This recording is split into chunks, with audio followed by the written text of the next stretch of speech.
Living Clean, Chapter 1, Living Clean. Living clean is a lifelong journey, and the NA program gives us tools to build a life infused with hope. No matter where we are on our journey, we believe that it can get better, and that we can get better. We practice a principled life and find a new way to live. We try new things, and some of them suit us better than others.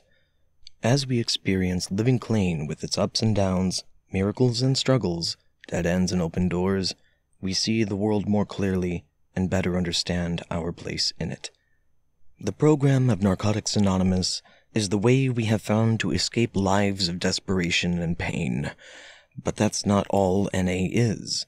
It's a path, a process, and a way of life. Many of us come in with just the barest hope that we can get the pain to stop. In the beginning, our willingness is born of our suffering and fear. Living the program changes us in ways we might expect and in ways we never imagined. NA gives us the ability to turn our desperation into a passion to live fully and grow spiritually. We experience relief almost from the beginning of our recovery, and our experiences of joy are like seeing color for the first time. Our minds are open and our spirits are free, even if we experience it only for fleeting moments. That joy carries us through our hardest days and nights. It's not what we think about our recovery that matters. It's what we do. Living clean is a spiritual process, and it teaches us that the world is bigger than we imagined, and not as far out of reach as we had feared. Our flawed beliefs about people who didn't use drugs shaped our opinions about what we might be like when we stopped. When we first got clean, many of us worried that our lives were about to become small and boring. What we find really is beyond our wildest dreams. We have the opportunities and ability to follow through on them. Perhaps more importantly, our connections with people become intensely important and satisfying to us. The close friendships we have with members who share our recovery can be a deeper connection than family. We share intimacy that is really special, and when we carry that over the course of many years, it grows into an abiding affection and understanding for one another. Commitment to recovery is essential for us. Maintaining recovery as a priority may come to mean different things for us over time. We need to maintain our connection to NA, but taking responsibility for our lives also matters. So many things compete for our attention, and as addicts, we have a tendency to think in extremes. All or nothing, right or wrong. Finding the balance is an ongoing negotiation. Attending meetings regularly doesn't have to mean every night of the week, but meetings continue to matter for our own well-being and for our ability to carry the message. Keeping the lifeline strong and ready is a matter of continuing maintenance. It gets easier when we let go of the idea that it ought to be hard. After many years of recovery, a member shared that he was finally able to answer the question, "Is it possible that life is really this simple?" with a simple yes. The principles we practice in NA have meaning throughout our lives. They offer us a way to stop using and to free ourselves to be ourselves. Working the steps, studying the traditions, and applying ourselves to service in and out of NA helps us to discover who we are and what we believe.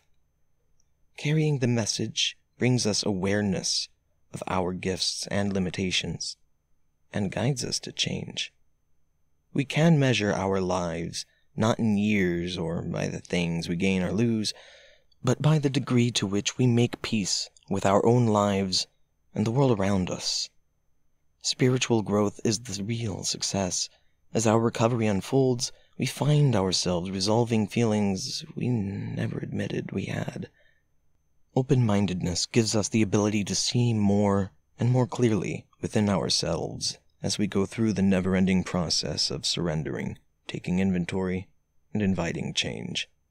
The message we carry has 3 parts. Any addict can stop using, lose the desire to use, and find a new way to live. We talk a lot about the first 2, because stopping is an emergency when we get here, and losing the obsession is necessary for us to enjoy our lives. But the hard work does not end there. Finding a new way to live is not something we just do once. Some of us experience great upheaval as we try again and again to find a life that makes sense for us. But we continue to carry the message, using our experience to help others. The more experience we have to share, the richer our message can become. Keys to Freedom. As we practice these principles in all our affairs, they gain traction in our lives, and they start feeling more natural. For example, in the beginning we may have to consciously practice being honest. As we continue this practice, we find dishonesty progressively more uncomfortable, perhaps even agonizing. And gradually, we notice that honesty has become more normal for us. We are basically honest people, and we even like it. Some of us say this is how we know a higher power is involved. When our defects are removed, we may not feel them go. We may not even notice the changes unless we fall back into our old behavior and find that it is no longer comfortable or workable for us. We call our sponsor in distress over having done it again, or even because we are thinking about acting on that old defect, and realize how long it has been since that behavior had crossed our minds. Learning to survive our impulses without acting out is a new freedom. Over time, the desire to act against our values begins to fade. Our self-made prisons no longer serve us. We are free to explore and discover what we are good at. We are free to participate, create, care, and share, surprise ourselves, take risks, be vulnerable, and stand on our own 2 feet. We find our beliefs and begin to act on them. We make decisions based on our values. We walk through fear and wake up to the miracles that surround us. We are free to be who we are and live as we choose. When we feel the deepest gratitude, we can look back and see that our path to that moment was neither short nor straight, but seemed like the worst decision at one time in our recovery opened the door for some of our greatest opportunities later on. We may simply outgrow some of our decisions. What was right for us at one point in our recovery might not be right for the rest of our lives, but it can be difficult for us to move on. Gifts can come wrapped in such strange packages that we don't always recognize them when they arrive. Nothing that happens is entirely good or entirely bad.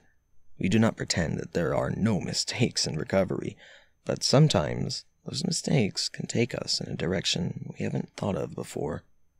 Recovery is not a standardizing cookie-cutter process. We don't all go through the process in the same way, and we don't all come out of it the same. But there are some familiar landmarks we pass. We have phases and stages, corners we turn, staircases we climb. Each of us has had periods of intense growth and times when change is more subtle. Having a new way to live means that we have to live in new ways, and we can get confused or lost even when we have many years clean. Allowing each other room to grow at our own pace is difficult, especially when we care for each other. But self-acceptance and self-respect are the result of going through the process in our own way. Time is not the same as experience. Just because we have been here for a long time doesn't mean that we know everything we need to know. We don't graduate from the simple steps that keep us clean and free. Our lives continue to unfold. We start at different places and we grow at different paces. Time represents the opportunity for growth, but we still have to step up to the challenge and be open to the lessons. Practicing honesty, open-mindedness, and willingness keeps us teachable, grateful, and humble. The difference between humility and humiliation can be the level of acceptance we have about the information we get.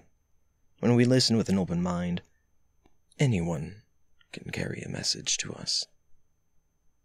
There are no unnecessary principles in NA, though we may learn them in our own time and in our own order.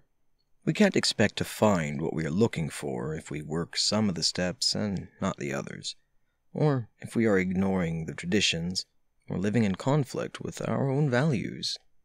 Spiritual principles are not dependent on time or circumstance. We learn by observation and experience. There is a difference between feeling like we are so sick that we will never get better and knowing that we are never done growing or recovering. Exploration lasts a lifetime. We begin over and over. It gets easier to act in our own best interest, even when we are feeling resistant. A member shared, "I often hear newcomers say that they can't imagine going to NA meetings for the rest of their lives. I had the same reservations. But today, I can't imagine my life without NA. We learn to do what we have to do, as well as what we want to do. We don't always want to work our program, but we know the rewards when we take the responsibility for our recovery, and the consequences when we do not." New information can be hard for us to accept when it doesn't come to us in the way we think it should. Whether the information itself is surprising or the messenger is not someone we usually look to for guidance, we may dismiss new ideas because we don't like the package. A member shared, "I would stand on my head in a corner if my sponsor told me it would work. But when the words that could save my life come from someone I really don't care for, it's easy to dismiss them." New tools are available to us when we allow ourselves to be surprised by both the message and the messenger. If it brings us to reevaluate our belief system, so much the better. We can see our initial resistance as reservations in our willingness. Trying new things in recovery is one way we keep ourselves from getting stuck. No matter how long we have been clean, we can go to meetings and listen for the music. It's like when your ears pop, a member shared. Suddenly, I could hear what I didn't know I was missing before. Our traditions teach us that in NA there are no classes of membership. It follows that the new member is as likely to save the life of the old-timer as the reverse. When we stay open to that reality, many of the limitations we set for ourselves disappear. We teach by example, even when we are teaching what not to do. We are still carrying a message. Sharing our experience gives it meaning and value. Our hope is that the next member will do better than we did, that they can learn from our mistakes. It doesn't always work. We are people who tend to learn things the hard way.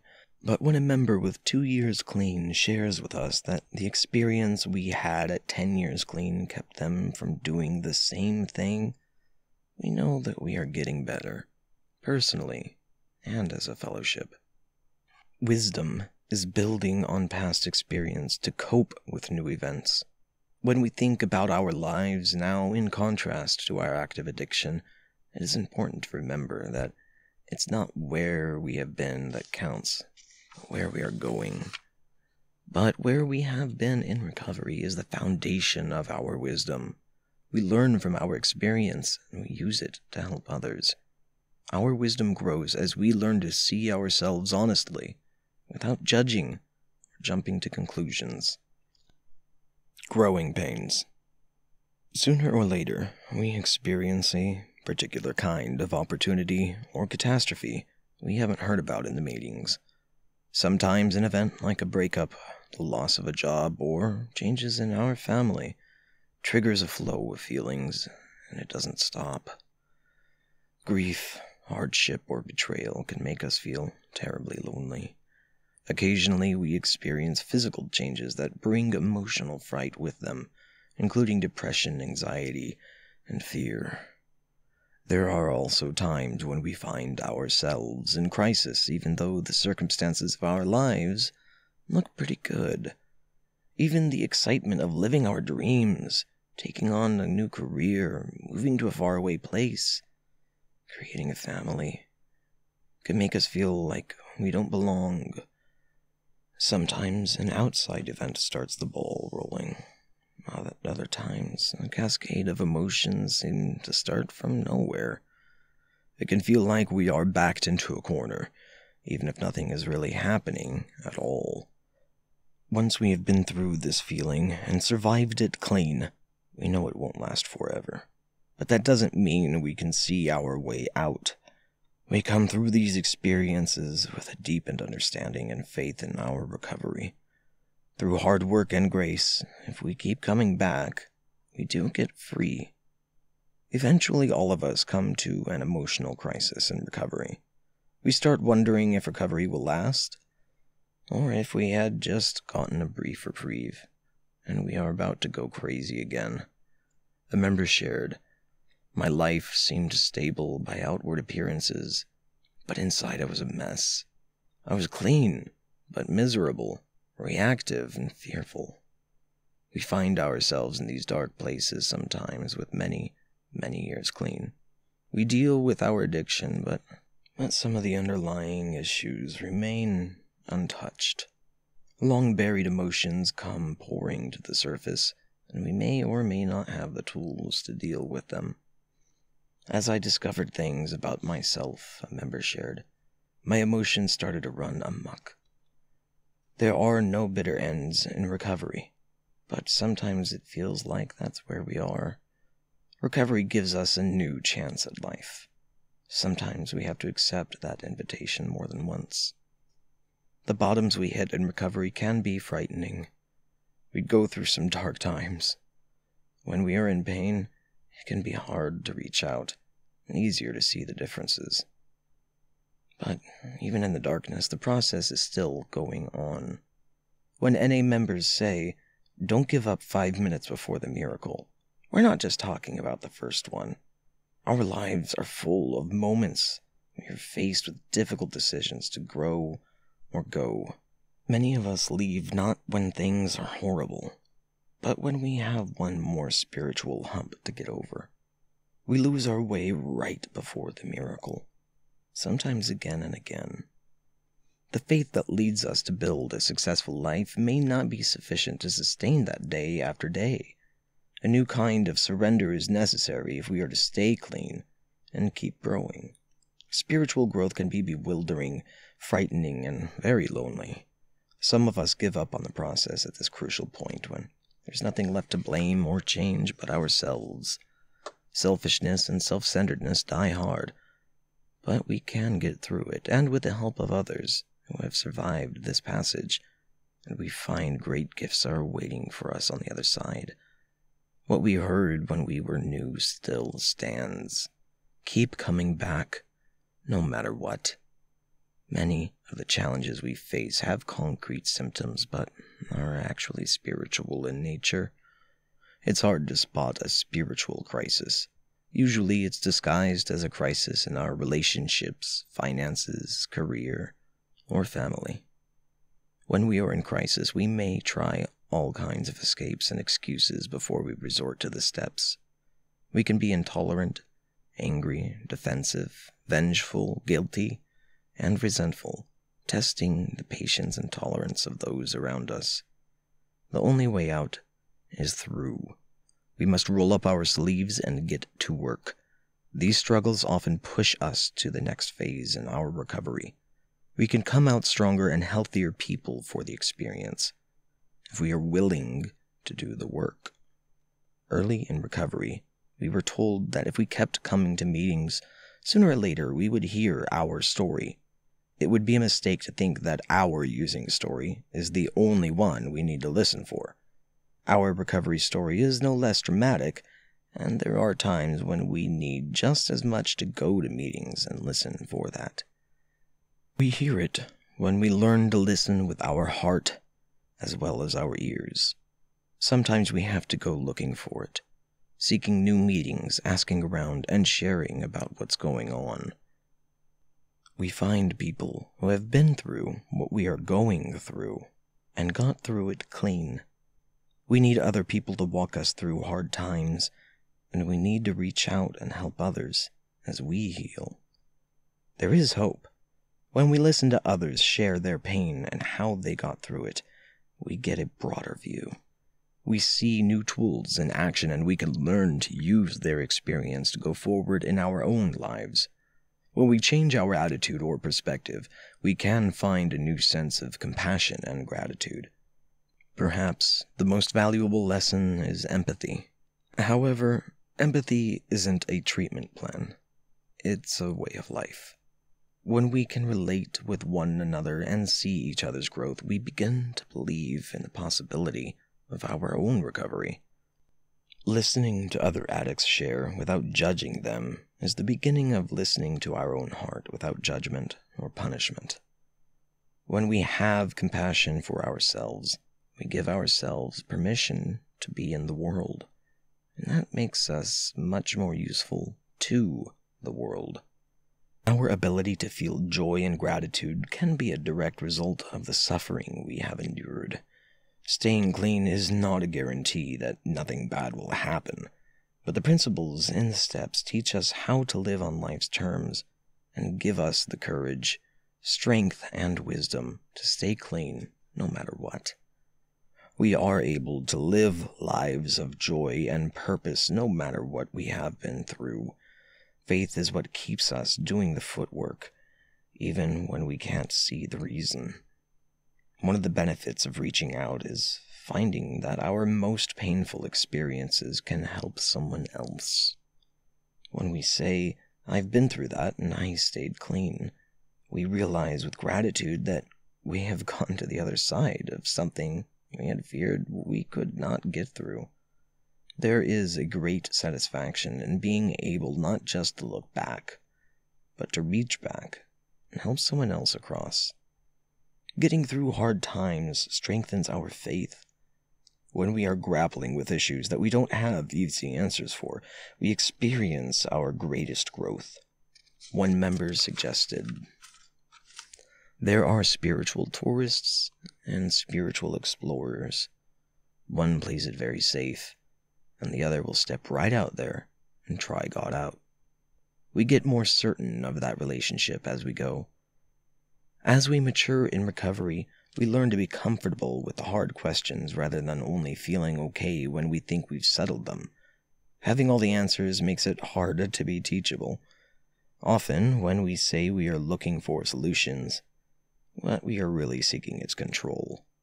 Over and over, we go looking for the answers, but there really aren't that many to find, and we don't need that many.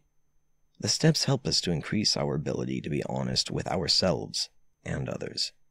More often, and sooner in the process, we are able to recognize our responsibility for our actions and motives. Identifying what drives us to act as we do helps us to find relief from all the ways our disease shows up. It also gives us the ability to see more clearly. We begin to move toward what we want, rather than just away from what we fear. Each time we let go, there is a degree of mourning, and then an opening of possibility. Each time we get through that process, we find new freedom in ourselves. But it can take years to let go enough to feel that freedom. We hang on fiercely, mistaking the attempt to control all the variables in our lives for vigilance in our recovery. Letting go looks different at different times in our recovery. Making peace with loss is one way we learn acceptance. When we experience loss and find that we can still feel complete within ourselves, something changes. The feeling that we must constantly fight for our survival starts to ease. We can let someone else be right, or let something go, without losing ourselves or our dignity. We can see our part in situations without falling into the belief that everything has to be somebody's fault. Often, a loss we are struggling to accept in the present helps us to deal with the earlier losses that haunt us. Acceptance is not an all-or-nothing event, and it doesn't necessarily happen all at once. Like so many lessons in recovery, there are less painful ways to learn, but they're not always the ones that stay with us. The more we learn about ourselves, the more we are able to work toward our own personal vision of hope. At the same time, we remember that our vision for ourselves is a fleeting glimpse of our higher power's will for us. As we pursue our dreams, we may find ourselves in places we never imagined. It's all possible, but that means we take risks and sometimes experience failure. Even when we fall flat on our face, we can get up again and move forward. That's part of the journey too. We get less and less afraid of the truth. But we don't get there by standing still and waiting for recovery to happen to us. We learn, we grow, we give, we create, we keep coming back. A vision of hope. Learning about acceptance, love, and compassion helps us to accept ourselves without condition. As our faith deepens, our understanding of what it means to act in good faith changes as well. We no longer use our disease or where we are in our recovery as an alibi for bad behavior. Our recovery is constantly enriched by what we learn. We make peace with ourselves, with all we have gained, and lost, and learned, and become. We find gratitude for the events that bring us to this moment. The process is a power greater than ourselves. The reward for staying with it is feeling at peace with who we are. Self-acceptance changes over time. We learn to live with our frailties and imperfections. We find that the defects we accept and forgive are more likely to be removed than those we fight against and try to control. We can mistake the obstacles in our path for part of ourselves.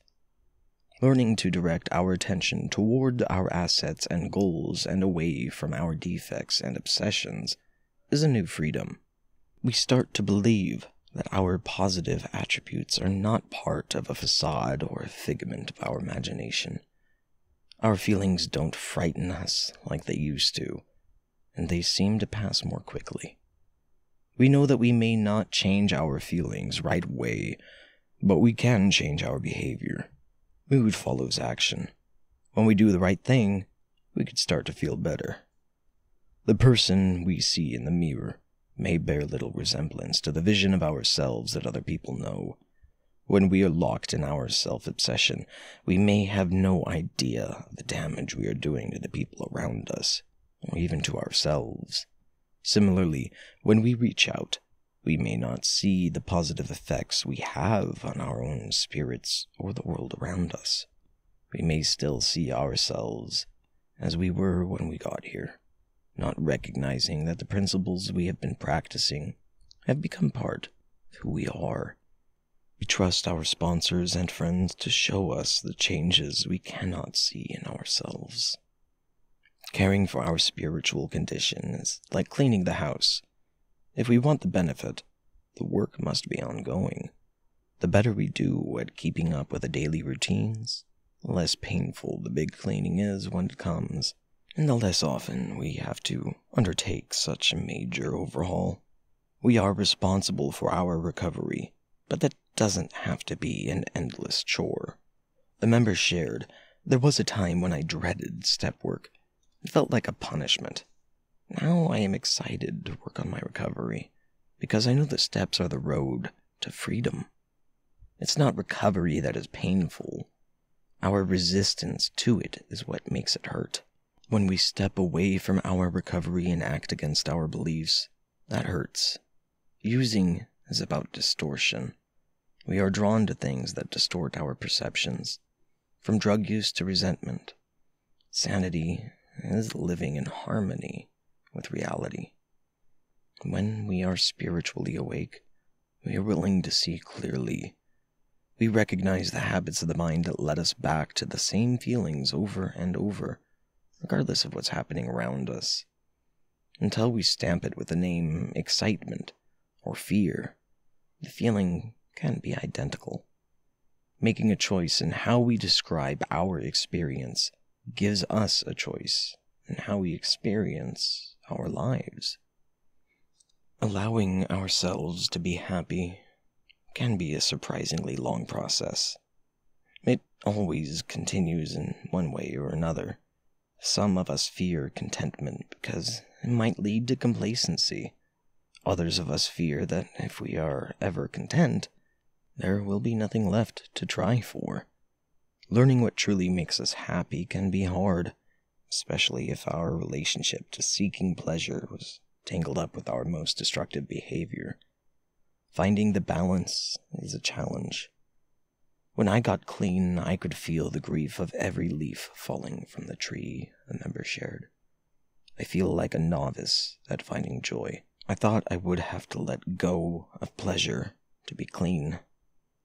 What we learn about love in the rooms prepare us for other kinds of relationships. We may find love, create families, or be restored to the families we had left behind. Some of us discover that we have talents for contributing to a world in other ways, whether through our creativity, our empathy, or our addict ability to focus on one thing and do it till it's done. The skills we learn in the rest of our lives, in turn, become tools we use to help carry the message. When we stay involved with NA, we can see that we have a valuable contribution to make to the world. We may not see all these changes at first, but we feel it somehow, get a glimmer of hope that our lives are changing. Desperation to passion.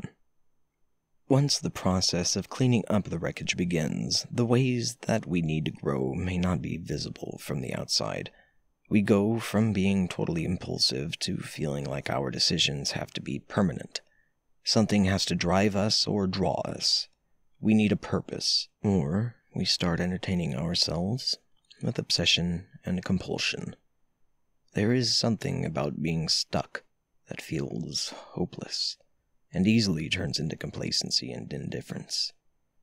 It can feel wrong or embarrassing to be struggling to keep the light on in our own recovery when we think we are supposed to be carrying the message to others. The responsibility we feel to carry a message can serve as an excuse not to share the truth about our lives. But without the truth, we have no message at all. And when we are not open, it's hard for the light to get in. Admitting is the beginning of change. Putting the life back in our recovery is really not that hard. We look for the passion and we nurture it. The hard part is finding the willingness to take action and pick up the phone or go to a meeting when we are feeling uninspired. There is a magic and a healing grace in meetings, but we cannot see it when our attitude blinds us. Coming back to meetings after we have gone for a while can be awkward and difficult, or it can be like coming home. There is a sweetness to walking into a room we have not been in for some time and seeing so much unchanged. Still, meetings make more sense when we attend them regularly. When we drift in and out, they can seem dull and boring. Part of the magic comes from continuity. Seeing each other grow and change, watching the miracle unfold in one another's lives. Occasionally, someone shares brilliant words. More often, the brilliance is in what we see, not what we hear. Passion is a lot like desperation. It is a motivating, energizing force that can propel us forward. But passion is rarely bestowed on us. It comes from within. The more we draw on our passion, the more of it we have. Making the shift from desperation to passion is the first step issue. Our journey is always just beginning, and our capacity and our need for spiritual growth is infinite. The same tools that brought us from the brink of death can continue to bring us miracles beyond measure when we learn to fuel our journey with passion and excitement rather than pain and desperation. There is a transition that happens to each of us in the process of recovery, an indefinable moment when we move from desperation to passion. Where we had been motivated by fear of greater pain, We start to see new opportunities for growth in our struggles, and become willing to move forward out of hope rather than fear. This may not be our first spiritual awakening, but it is clearly an awakening of the spirit into a new sense of possibility. Faith in the process means believing that we are moving in the right direction, even if it's not where we thought we would be going. We take on greater challenges. We stand for principles we never had before. We tend to our responsibilities even when they seem too heavy to bear. We learn that our higher power will help us to do what we cannot, but will not do for us what we can do for ourselves. It is surprising to find how much we actually can handle.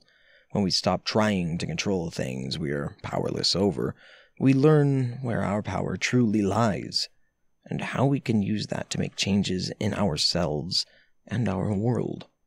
We are part of something today, but we are not just part of one thing. What we learn about Unity and NA helps us to figure out how to be members of our families, members of our communities, members of a team at work or at play. We learn that we are never alone. We are here with one another and for one another. We trust that more and more as our experience grows, we can see that our actions have consequences for us and the people around us. Denying this is a form of self-obsession. We do matter, and we want to consider how we contribute. Each time we surrender, we find once more that the desperation that drives us to our knees fuels the passion that carries us forward. When hope manifests into reality, our lives change. Our experience affirms what we believe, and belief grows into faith.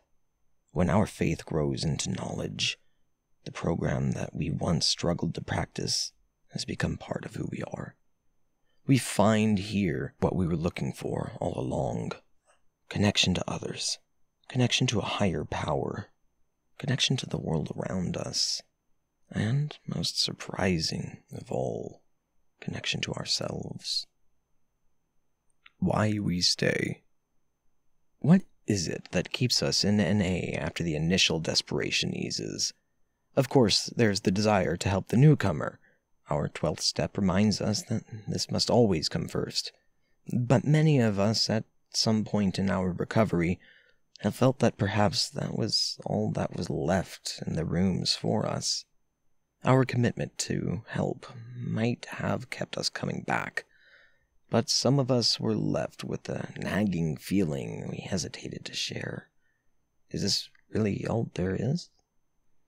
Our answer today is a resounding no. In our lives and in the lives of addicts around the world, we can see change, not only from the desperate, lonely people we were when we got here. We can see great changes in ourselves and the way we relate to others from the first time we work the steps compared to our next pass and our next.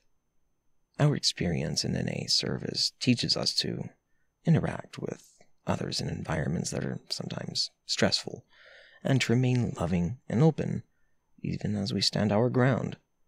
We learn when it's important to stand for principles, and when it's best to step aside in the name of unity, knowing that a loving God is ultimately in charge. We plan for the future just for today, and let go of the outcome, even when we really want it. Living, loving, surviving loss, and celebrating success, we find that the tools of recovery that gave us our lives also help us to live with grace, integrity, and joy. As we practice principles, our understanding grows and deepens. There is no limit to the process. There are no limits to where our recovery can take us. No limits to how much better we can get. We short-circuit our recovery when we keep a reservation in our second step by thinking that there are some parts of who we are that cannot be restored. When we accept the possibility that we can get infinitely better, that there is no end to what recovery has to offer, we begin to understand spirituality is not just a way out. It is a way of life that will continue to bring us new gifts, new possibilities, and new awareness, as long as we practice it. If we allow ourselves to be motivated not by fear of the past, but by hope for the future, we are as excited to move forward when life is good as we are when we are struggling. We have found a way in to life, to freedom, to passion, to limitless growth. We are no longer trapped in a process driven by our own desperation. Something different happens as we move into recovery, motivated by passion, hope, and excitement. We are released into our own lives. We are freed from the feeling that we must constantly be on guard. We are free to discover the capacity of our own hearts. Where we have been closed down, we have the ability to love and care for others more deeply than we had imagined. Yes, we are a vision of hope, as the basic text says. This book is about seeing that hope as something that always grows, drawing us forward throughout our recovery and throughout our lives. We don't just recover, we thrive. The NA program gives us tools for living. The work is never ending, and the rewards of living the program are ongoing as well. We work to improve our circumstances, creating and recreating a life that matches our vision for ourselves. Often, the change we seek is in our ideas and attitudes. We learn to see the world more clearly. We are so grateful for the recovery we can see in ourselves and the people around us. Great rewards are always waiting for us if we are willing to make the effort. Narcotics Anonymous is a bridge to life and a path we can walk throughout our lives. The gift is freedom. Each level of freedom we experience opens us to a greater freedom beyond, just as each level of awareness allows us to recognize how much we do not yet see. Although we may live very differently from one another, we share the same journey. We are so grateful to have found recovery, to be living clean, and to know, wherever we are in our travels, the journey continues.